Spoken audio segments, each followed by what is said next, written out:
For most human beings, between 24 and 30 is the time when you really shape your life. Life is going tick-tock. In some way, you have to make yourself more exciting than the video game.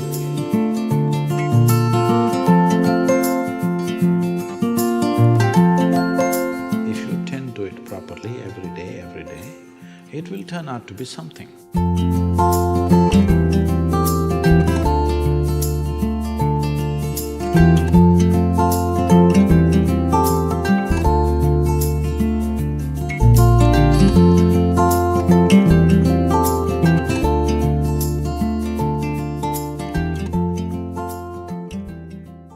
So, your problem is not unique, it's a generational problem. I don't know to what extent these numbers are right, but I don't think they're very far from truth. Some survey says,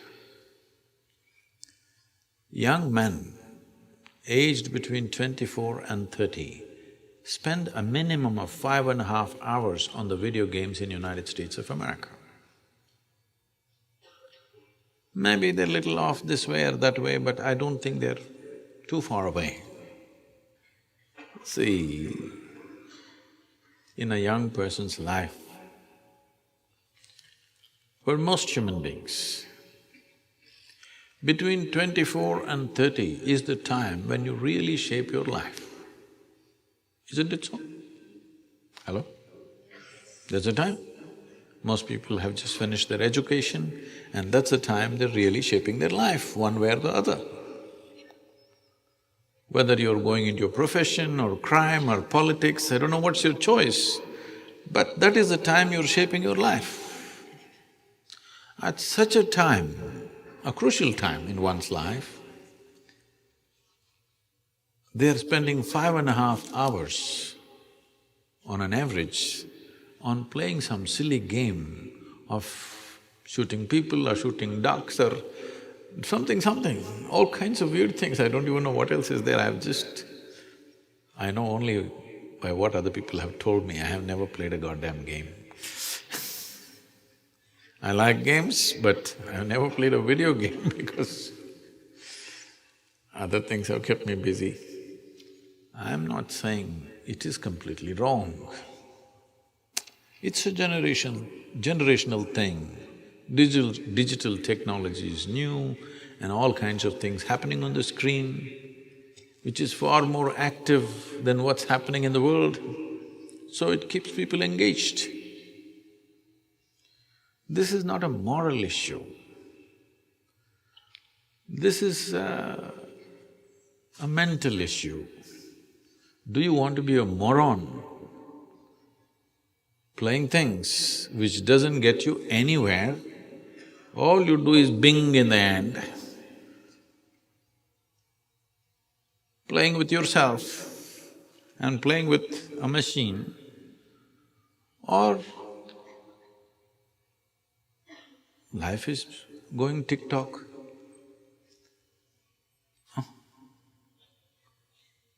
Life is going tick-tock.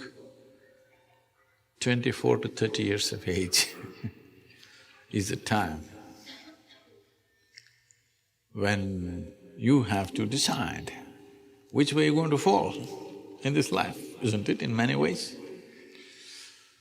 For me, at 25, significant things happened So this is not about making something wrong, that's not the point.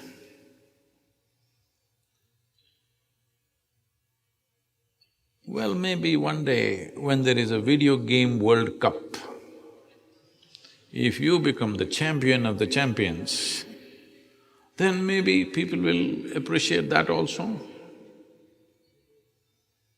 But I must tell you this, I know a family, they had 2 sons. And one of them, the other one I don't want to talk about, one of them invests only in video game companies, all right? And he plays video games nearly 12 to 14 hours a day. And a physiotherapist comes and works his joints every day, because otherwise he does only this. I stay in their home for 3 days. In these 3 days, not once did any of those young boys step out of the room. So, this is a phenomena in the world right now. Because the technology is new, we are overly excited about it. First thing is, at the age of 3, you made him play this, so he doesn't know any other game. Game means on the video, that's the only game he knows. You can't blame the boy for this. Now if you want to correct, if you throw the S box out, we don't know what'll happen to you. When people get hooked onto something, really hooked onto something, you try to go in the way, they want to kill you for sure, isn't it? And already he's practiced plenty on the video games. He's practiced plenty. So don't try throwing the S box out. See if you can get him interested. Put him in a trekking program or a mountain climbing program, something where it demands physical and mental attention. I don't think he will go and play tennis. No. But if you put in a program like this, initially he suffers, he wants to run away, usually they don't let them go. Once you're on top of the mountain, at least you have to come back. There is no this to come back, you have to walk down. It may change his perspective, or he may resign himself completely to video games because this demands so much pain and stuff, you know. Climbing a mountain is not it's a joy, but it's not… it's a lot of pain too. It's a great joy, but it's a lot of pain. Every time, every year, when I do this Kailash trek in Nepal and Himalayas, in Tibet when we trek, I always think, enough, I've done enough of these things. Because going through the treacherous terrain, most incredible terrain, your eyes think so, your mind thinks so, but your legs, they don't agree. Your legs and sometimes your lungs, both of them don't agree that this is an incredible place. So, for all you know, if you put him through that, he may never again come out of a video game, or he may, because he knows so much shooting. Maybe he should join the army. Yeah, possibly. You want to shoot, you must at least be in the army because at least you're shooting for a cause. Otherwise, you may start shooting on the street. So, if army is not possible, maybe a policeman, at least you can carry a gun. Maybe you don't get to shoot much. I'm not trying to joke about this, but this is a painful reality that this generation of people are going through.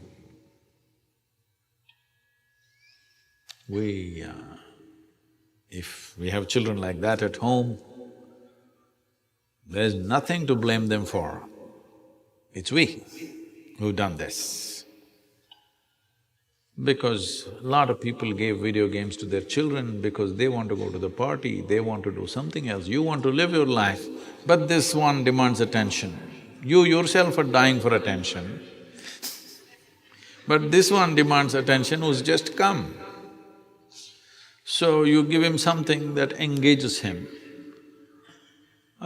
it will lead to lots of things. And there's also a peer situation. His friends are playing S-box. If you don't bring the wire box for him,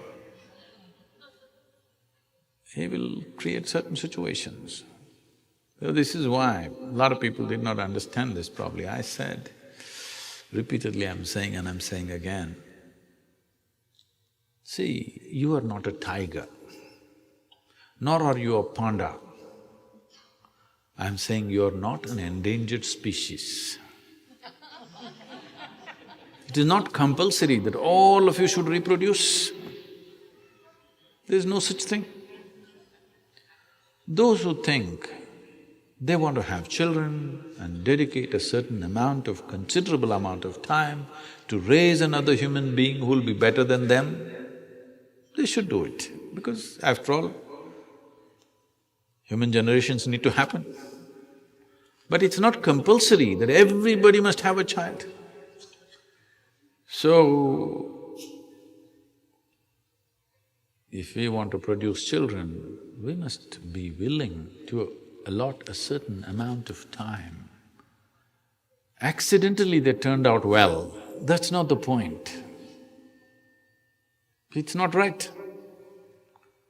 Once we take charge of a new life, a fresh life, we must be willing to give a certain amount of time, energy and the focus that is required to nurture this life in the best possible way, isn't it? So one thing, if you want to wean your child off these kind of things, whether it's video games or television or something, in some way you have to make yourself more exciting than the video game, than the television, than something else. You have to make yourself that kind of a person, they want to be with you.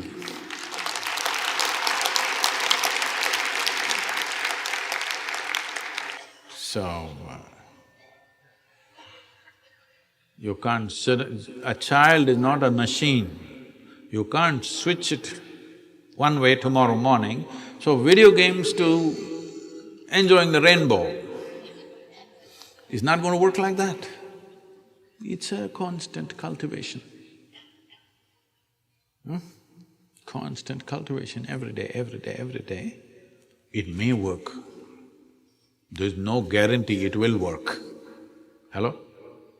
Those of you who raise children, you know, it may work. There is no such thing as it will work. There's no such thing.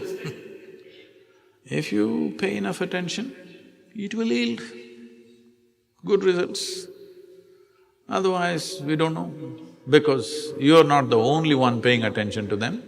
There are so many others who are also paying attention, and they may be more impressive than you. Yes, somebody on the street corner may be far more impressive than you and they may influence them much more than you. Yes. So, oh Sadhguru, I just asked you about the video games. Now you tell me I made the mistake of bearing a child. I'm not saying that. All I'm saying is, this is the consequence of handling a living being, including yourself. If you tend to it properly every day, it will turn out to be something.